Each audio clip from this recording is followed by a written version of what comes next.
हाय दोस्तों, GS study centre में आपका स्वागत है। हम आपको जीएस स्टडी सेंटर में आज आपको संस्कृत विषय में संस्कृत व्याकरण के बारे में एक नया टॉपिक लेकर आए हैं, जो कि आपके लिए ऑल एग्जाम संस्कृत व्याकरण से संबंधित ऑल एग्जाम के लिए आपके लिए बहुत ही लाभदायक सिद्ध होगा। और संस्कृत व्याकरण में आज हम आपको वर्ड प्रकरण का टॉपिक स्टार्ट करने जा रहे हैं। और वर्ड प्रकरण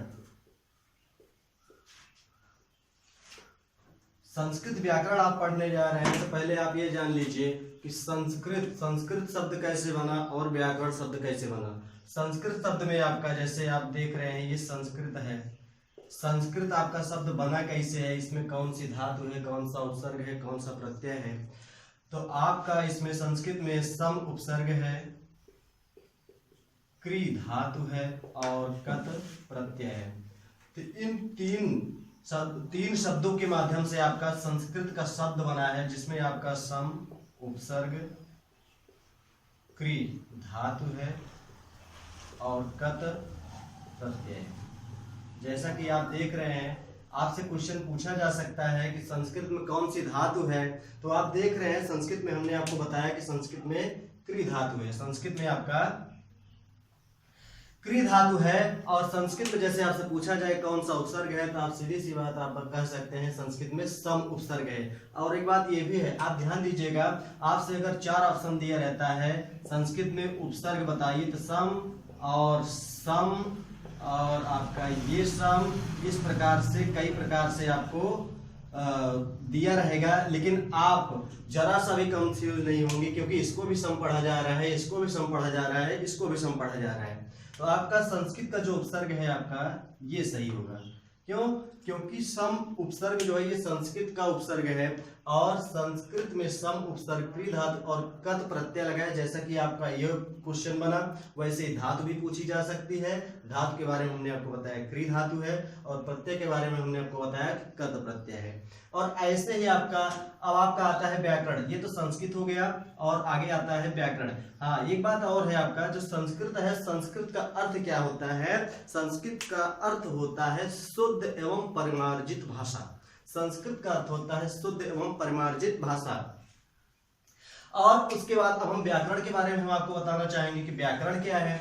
व्याकरण जो शब्द बना है आपका, व्याकरण में कौन सा उपसर्ग है, व्याकरण में कौन सी धातु है, कौन सा प्रत्यय है, देख लीजिए आप लोग।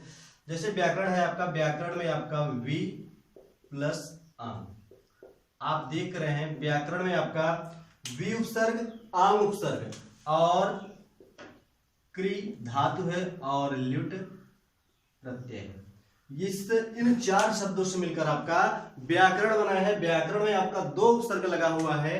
पहला है वी उपसर्ग, दूसरा है आंग उपसर्ग, तीसरा है क्री जो कि आपकी धातु है, और ल्युट है, ल्युट आपका प्रत्यय है। तो संस्कृत में आपने देखा कि सम उपसर्ग, क्री धातु, कत प्रत्यय, और व्याकरण में आपका वी उपसर्ग, आंग उपसर्ग, क्री धातु और ल्युट प्रत्यय है। ठीक है, इस 4 शब्दों के मेल से आपका बना है व्याकरण। अच्छा, ये तो व्याकरण आपका बन गया, लेकिन व्याकरण आपका है क्या? व्याकरण आपको आवश्यकता क्यों पड़ी? काहे लिए व्याकरण आप पढ़ रहे हैं? व्याकरण की आवश्यकता हमको इसलिए पड़ी क्योंकि हम किसी भी भाषा को शुद्ध रूप देना चाहते हैं, तो उसके लिए हमको व्याकरण की बहुत ज्यादा आवश्यकता होती है। किसी भाषा को शुद्ध रूप देने के लिए, किसी भाषा को शुद्ध रूप से बोलना, लिखना, पढ़ना आदि जो चीजें हमको सिखाती है, वो हमको व्याकरण ही सिखाती है। तो जैसा कि आपने देख लिया संस्कृत शब्द कैसे बना, आपको बताया गया। व्याकरण कैसे बना, ये भी आपको बता दिया गया। और व्याकरण है क्या, हमने आपको ये भी बताया कि व्याकरण आपको एक प्रकार से हमने आपको बताया कि जिसके माध्यम से हम किसी भाषा को शुद्ध रूप से लिख, पढ़, बोल आदि सकते हैं, वही हमारा व्याकरण होता है। अब हम आपको यहाँ पर व्याकरण में आपको संस्कृत का जो है, इसमें आपको सबसे पहले हम बताएंगे वर्ड प्रकरण। सबसे पहले हम आपको बताएंगे वर्ड प्रकरण। अब वर्ड प्रकरण है क्या? वर्ड प्रकरण आपका एक प्रकार से देखा जाए भाषा की सबसे छोटी इकाई जो होती है। देखिए वर्ड आप देख रहे हैं। तो भाषा की सबसे छोटी इकाई होती है वर्ड को आप अक्षर के नाम से भी संबोधित कर सकते हैं, वर्ड को आप अक्षर भी कह सकते हैं, वर्ड को आप अक्षर भी कह सकते हैं। वर्ड आपका एक प्रकार से देखा जाए, हमने आपको इसकी परिभाषा बतानी चाहिए। जैसे कहने का मतलब है कि जिन वर्ड आपका जो होता है एक प्रकार से देखा जाए मुख से जिन ध्वनियों का उच्चारण करते हैं, मुख से जिन ध्वनियों का उच्चारण करते हैं उसे हम वर्ड कहते हैं। मुख से जिन ध्वनियों का हम उच्चारण करते हैं उसे हम वर्ड कहते हैं। एक प्रकार से देखा जाए जैसे आप आ कहते हैं, का कहते हैं, खा कह रहे हैं, ई कह रहे हैं, ये सब। और एक प्रकार से वर्ड की जो एक प्रकार से और परिभाषा हो सकती है, जैसे आप कह सकते हैं कि मुख से निकली हुई वह छोटी से छोटी ध्वनि। देखिए, मुख से निकली हुई वह छोटी से छोटी ध्वनि, मुख से निकली हुई वह छोटी से छोटी ध्वनि, वह छोटी से छोटी ध्वनि, छोटी ध्वनि जिसके टुकड़े ना किए जा सके, जिसके टुकड़े ना किए जा सके,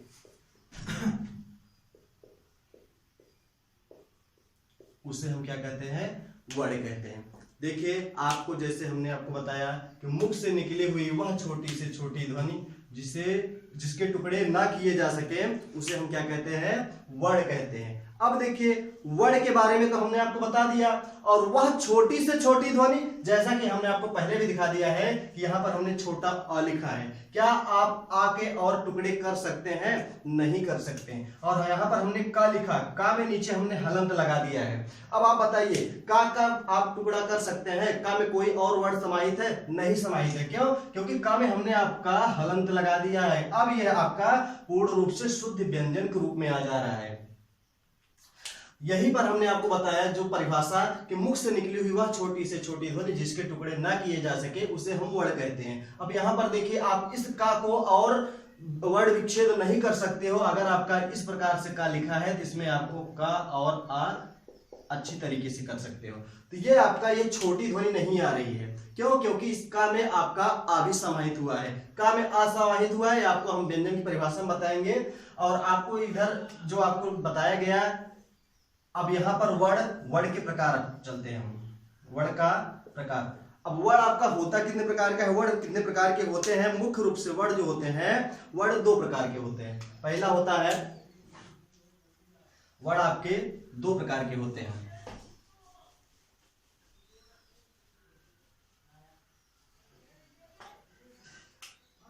पहला है स्वर और दूसरा है व्यंजन। वर्ड आपके दो प्रकार के होते हैं, पहला स्वर और दूसरा व्यंजन। अब देखिए, यहां पर हमने आपको बताया वर्ड दो प्रकार के होते हैं, पहला स्वर दूसरा व्यंजन। स्वर को आप अच भी कह सकते हैं, स्वर को आप अच भी कह सकते हैं और व्यंजन को आप हल कह सकते हैं, व्यंजन को आप हल कह सकते हैं। स्वर को अच क्यों कहा जाता है, व्यंजन को हल क्यों कहा जाता है, ऐसा आपको जब हम आगे प्रत्याहार पढ़ाएंगे उसमें आपको हम बता देंगे कि अच क्यों कहा जाता है और हल क्यों कहा जाता है। अब यहां पर आ गई स्वर की परिभाषा। स्वर क्या है? अब यहां पर आप देखिए, स्वर क्या है? स्वर आपका एक प्रकार से देखा जाए, स्वर के बारे में कहा गया है कि स्वयं राजन्ते इति स्वरा। स्वर के बारे में बताया गया, स्वयं राजन्ते इति स्वरा, स्वयं राजन्ते इति स्वरा। अर्थात जो स्वयं बोले जाए उसको जो है क्या कहा जाता है, स्वर कहा जाता है। जिसके लिए हमें किसी अन्य वर्ड की सहायता न ली जाए उसे स्वर कहा जाता है। इसका मतलब आपका यही हुआ। इसको अगर आप हिंदी में कहेंगे कि स्वर किसे कहते हैं, तो स्वर आपका वही होता है जिन वर्णों के उच्चारण में किसी अन्य वर्ण की सहायता न ली जाए उसे स्वर कहा जाता है। जिन वर्णों के उच्चारण में किसी अन्य वर्ण की सहायता न ली जाए उसे स्वर कहा जाता है। जैसे आप कह सकते हैं अ, ई, उ, री और री। और साथ में आप क, ख, ग इस प्रकार से भी कह सकते हैं आदि। तो जैसा कि आपने देखा कि हमने आपको बताया कि स्वर क्या है, स्वयं राजन्ते इति स्वरा, अर्थात कहने का मतलब जो स्वर बिना किसी अन्य वर्ण की सहायता के बोले जाएं उसे स्वर कहा जाता है। और स्वर में आपका दिखाया गया जो स्वर है आपका क्या है, अ, ई, उ, री, ली, का, ख, ग आदि। अब इसके अलावा अब स्वर के प्रकार हम आपको बताते हैं, स्वर के प्रकार। अब स्वर जो होता है आपका, यह स्वर भी आपका 3 प्रकार का होता है। स्वर कितने प्रकार का होता है? 3 प्रकार का होता है। स्वर आपका 3 प्रकार का होता है।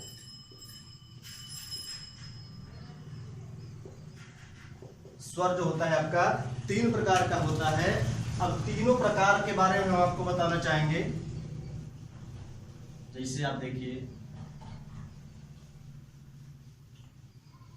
स्वर 3 प्रकार का होता है। 3 प्रकार का आपका देखिए स्वर।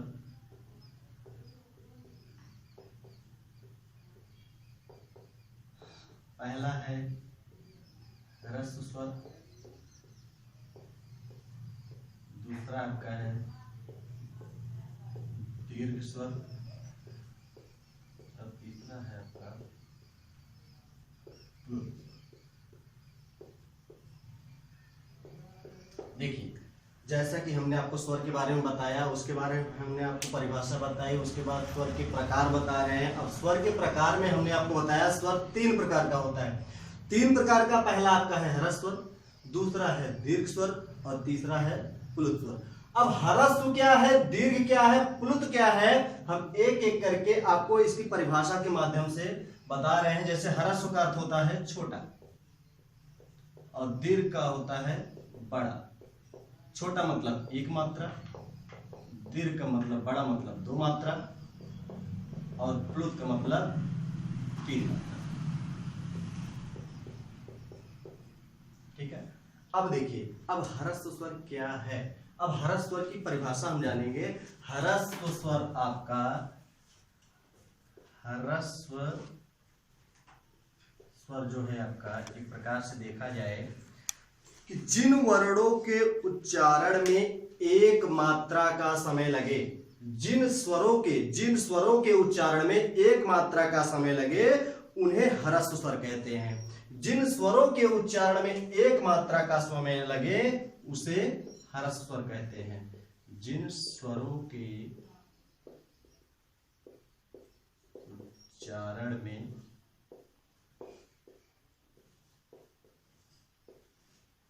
एक मात्रा का समय लगे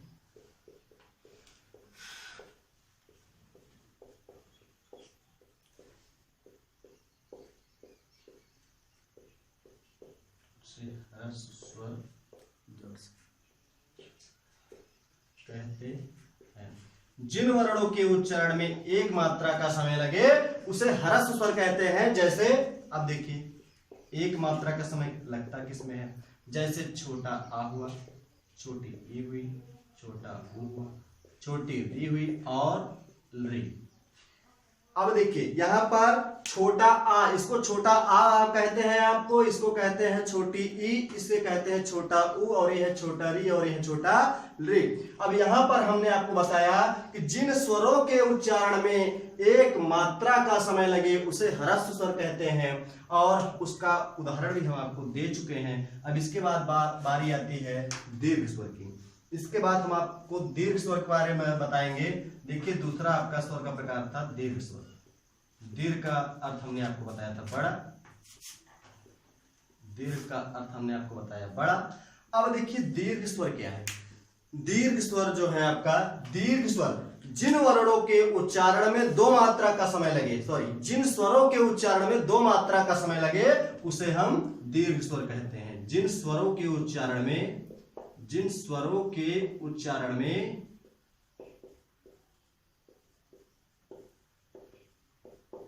2 मात्रा का समय लगे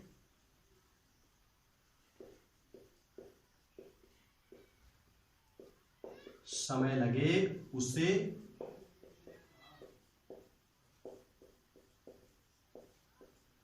दीर्घ स्वर कहते हैं। देखिए जैसे दीर्घ कहने का मतलब बड़ा, बड़ा बड़ा अर्थात यहाँ पर छोटा आ है तो आपका यहाँ पर हो जाएगा बड़ा आ, यहाँ छोटी ई है तो यहाँ पर हो जाएगी बड़ी ई, छोटा ऊ है तो यहाँ हो जाएगा बड़ा ऊ, ये हो जाएगा आपका बड़ी री। और री का दीर्घ नहीं होता है, री का दीर्घ नहीं होता है। और इसके बाद आप कह सकते हैं ए ऊ औ, ये आपका हुआ दीर्घ स्वर। जिन स्वरों के उच्चारण में दो मात्रा का समय लगे उसे हम क्या कहते हैं, दीर्घ स्वर कहते हैं। जैसे आपका बड़ा आ, बड़ी ई, बड़ा ऊ, बड़ा री, ए ओ औ। और आगे आप देखेंगे अब प्लुत स्वर क्या है, ह्रस्व स्वर आपका हो गया, दीर्घ स्वर हो गया, और प्लुत स्वर क्या है अब हम आपको इसके बाद बताना चाहेंगे।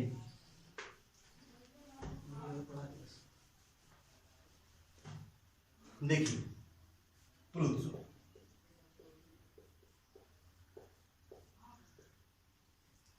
प्लुत स्वर क्या है, प्लुत स्वर हमने आपको बताया था पहले है कि तीन मात्रा, कहने का मतलब है कि जिन स्वरों के उच्चारण में तीन मात्रा का समय लगे, जिन स्वरों के उच्चारण में तीन मात्रा का समय लगे उसे हम प्लुत स्वर कहते हैं। जिन स्वरों के उच्चारण में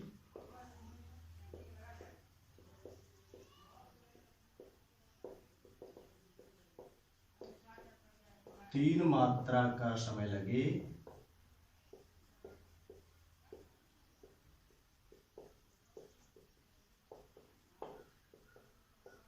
उसे प्लुत स्वर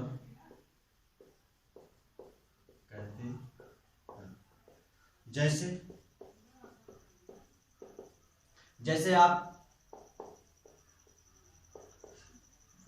आप किसी को जब जोर से बुलाते हैं, बोलते समय जो स्वर आप तेजी से खींचते हैं, जैसे आप कह रहे हो ओ, यहां पर जो आपकी ये लगती चली जा रही है इसको अवग्रह के रूप में कहा जाता है। जो आपकी ये वक्र रेखा है इसको अवग्रह कहा जाता है। जो ये आपका बना हुआ है इसको अवग्रह कहा जाता है। तो जो आपका ये सिंबल बनता जा रहा है ये तीन मात्रा का सिंबल है। और यही आपका जो आप जब सांस किसी को बुलाते समय अपनी सांस को तेज जोर से काफी देर तक ले जाते हैं तो वही आपका तीन मात्रा का समय लगता है। और जैसे आपका देखिए इसमें भी आपका ऐसे लग सकता है, इसमें भी आपका ऐसे लग सकता है, इसमें भी आपका ऐसे लग सकता है। कहने का मतलब यही है कि तीन मात्रा का समय आपका वही होता है जिनके उच्चारण में आप जोर से सांस को काफी देर तक खींचते हैं। हाँ, इसके लिए एक बात और कही गई है, जैसे हम आपको बता दें, आप एक लाइन में उसको याद कर सकते हैं कि एक मात्रो भवेत ह्रस्वो, एक मात्रे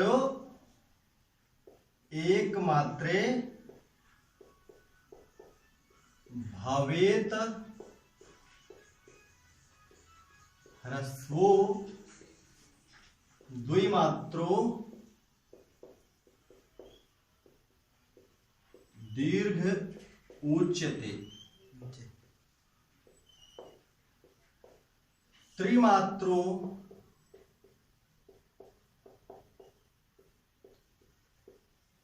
प्लुतोगेयम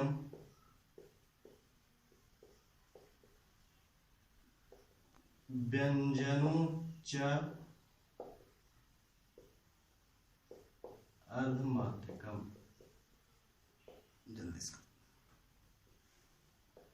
जैसा कि आपने देखा कि हमने आपको हर स्वर के प्रकार के बारे में अलग अलग तरीके से बताया। अब यहाँ पर आपका जैसे देखिए एक मात्रो भवेत ह्रस्वो, एक मात्रा का जो समय लगता है वो ह्रस्व स्वर में लगता है। और द्वि मात्रो दीर्घ उच्यते, जो दो मात्रा का समय लगता है वो दीर्घ स्वर में लगता है। और त्रिमात्रो प्लुतोगेयम, और जो तीन मात्रा का समय लगता है वो प्लुत स्वर में लगता है। उसके बाद जो व्यंजन की मात्रा होती है वो आधी मात्रा की होती है। Thank you. अब आपको हम यही कहना चाहेंगे कि आप हमारे स्टडी सेंटर से बने रहिए, हमारे चैनल को सब्सक्राइब करिए, लाइक करिए, ज़्यादा से ज़्यादा शेयर करिए, ताकि हम आपको अच्छा सा अच्छा उदाहरण देने की